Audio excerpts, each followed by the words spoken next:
भाजपचे ज्येष्ठ नेते रामराव तथा पोपटराव हिरे यांच्या 15व्या स्मृतिदिनानिमित्त ग्रामोदय शिक्षण संस्थेच्या वतीने नाशिकच्या गंगापूर रोडवरील मराठा विद्या प्रसारक समाजाच्या KTHM महाविद्यालयातील रावसाहेब थोरात सभागृहात 12 जुलै ते 14 जुलै या 3 दिवसीय कालावधीत व्याख्यानमालेचे आयोजन करण्यात आले। शुक्रवारी या व्याख्यानमालेस प्रारंभ झाला। कार्यक्रमाच्या सुरुवातीस प्रमुख मान्यवरांच्या हस्ते दीप प्रज्वलन करून रामराव तथा पोपटराव हिरे यांच्या प्रतिमेस पुष्पहार अर्पण करण्यात आला।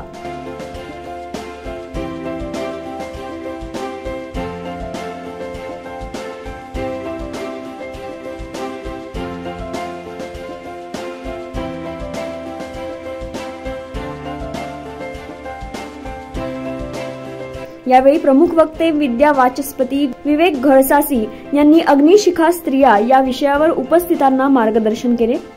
हिंदुस्थानने जगाला सुसंस्कृतपणा दिला, सभ्यता दिली, मौलिक संशोधन दिलं असं यावेळी प्रमुख वक्ते विद्या वाचस्पती विवेक घळसासी यांनी सांगितलं। हजारो वर्षांचा इतिहास साक्षी आहे की ज्या वेळी हिंदुस्थानवर जगाला काही देण्याची वेळ आली तेव्हा या सनातन आर्यावर्तांनी, या भारतवर्षांनी, या हिंदुस्थानने जगाला सुसंस्कृतपणा दिला, सभ्यता दिली, मौलिक संशोधन दिलं, मानवी जीवन उंचावर जावं यासाठी जे जे लागतं ते सगळं दिलं।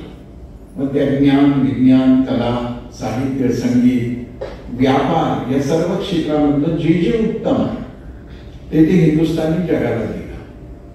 आणि हिंदुस्थानला जेव्हा असं वाटलं की जगाकडे काही चांगलं आपण घेतलं पाहिजे तेव्हा आपण ते घेत राहिलो। या उभयपक्षी देवाणघेवाणीमध्ये मानवी जीवनाचं हित हाच प्रधान हेतू होता।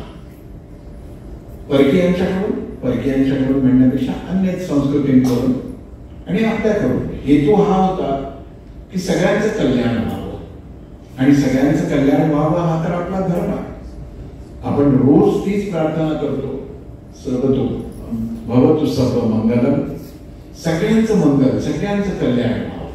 तसेच राजमाता जिजाऊ, पुण्यश्लोक अहिल्यादेवी होळकर, राणी लक्ष्मीबाई यांच्यासोबतच इतिहासाच्या पानावर दुर्लक्षित झालेल्या अनेक रणरागिणींची ओळख या निमित्ताने उपस्थितांना करून दिली। पोटाची खळगी भरण्यासाठी जे करावं लागतं ते कराच, पण पोट भरल्यानंतर काय करावं हे करण्यासाठी जे आवश्यक आहे ते नाही दिलं तर आपली पोरं सैतान होते। प्रत्यक्ष रणांगणामध्ये उतरलेल्या काही अग्निशिखांच्या विषयी आपण बोलू। चन्नमाची कथा ही अनेक अर्थाने मला अशासाठी महत्वाची वाटते। दुर्गावतीचं तेज वेगळं, ती एक वेगळी अग्निशिखा, ही एक वेगळी अग्निशिखा। तसेच यांचे कार्य देखील देशातील स्त्रियांपर्यंत पोहोचवण्यासाठी, तसेच आजच्या स्त्रियांना त्यांचे कार्य समजावे, आपल्याकडील चांगल्या ज्ञानाची देवाणघेवाण केली पाहिजे या अनुषंगाने या व्याख्यानाचं आयोजन करण्यात आलं होतं। यावेळी राजमाता जिजाऊ, पुण्यश्लोक अहिल्यादेवी होळकर, राणी लक्ष्मीबाई यांसारख्या इतिहासातील कर्तबगार महिलांच्या कार्याची प्रेरणा घेऊन आजच्या स्त्रीने देखील अग्निशिखा स्त्री बनण्याची गरज असल्याचं सांगण्यात आलं।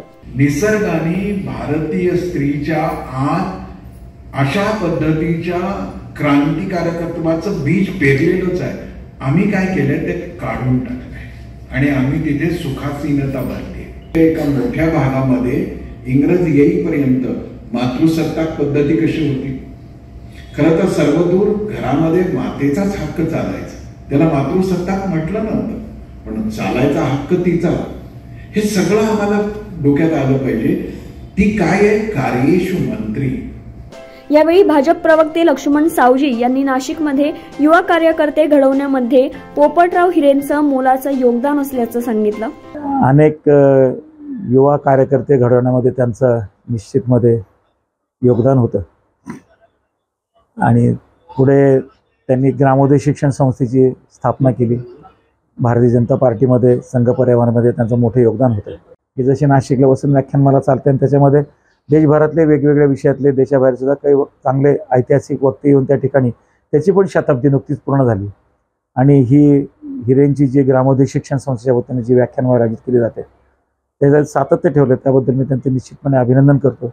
विवेकजींची रसाळ आणि प्रासादिक सगळी व्याख्यानं त्याचा निश्चितच पुढच्या पिढीला समाज प्रबोधनासाठी सामाजिक अभिसरण प्रक्रियेमध्ये एक चांगला उपयोग होतो. त्यामुळं या व्याख्यानमालेचं वैशिष्ट्य दिवसेंदिवस आणि त्याची आवड ही वृद्धिंगत होते. तसेच महिलांना प्रेरणा देण्याचं काम या व्याख्यानमालेतून केलं जात असल्याची माहिती नाशिक पश्चिमच्या आमदार सीमा हिरे यांनी सांगितलं. अग्निशिखा स्त्रिया म्हणजे महिलांसाठी हे व्याख्यान आहे. महिलांना एक प्रेरणा देणारं किंवा प्रोत्साहन देणारं असं दरवर्षी एका व्याख्यानाचं आयोजन केलं जातं. त्यात आज 12 तारखेला अग्निशिखा स्त्रिया हे व्याख्यान आहे.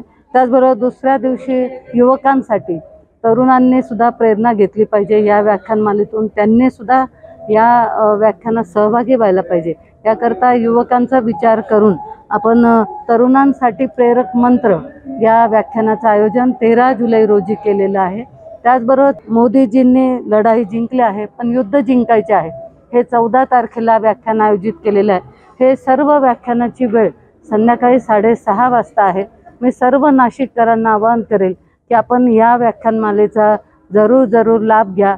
अत्यंत श्रवणीय, मार्गदर्शक आणि प्रेरक, प्रोत्साहन देणारे असे हे व्याख्यान आहेत.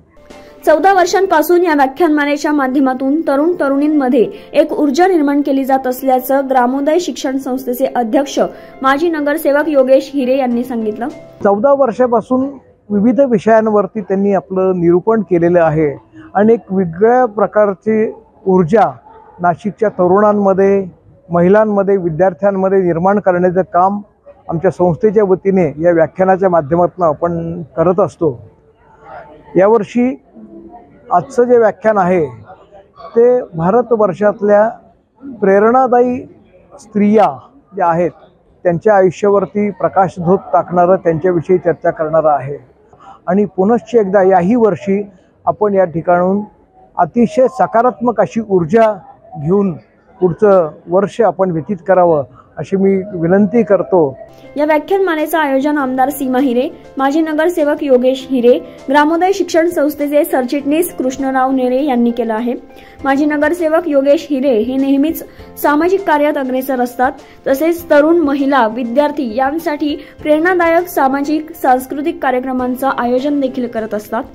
यावेळी व्याख्यानमालेस माजी मंत्री विजय नवल पाटील, माजी आमदार निशिगंधा मोगल, आमदार सीमा हिरे, भाजप प्रवक्ते लक्ष्मण सावजी, भाजप शहराध्यक्ष प्रशांत जाधव, मराठा विद्या प्रसारक समाजाचे सरचिटणीस नितीन ठाकरे व प्रमुख वक्ते विवेक घळसासी यांसह विविध मान्यवर उपस्थित होते.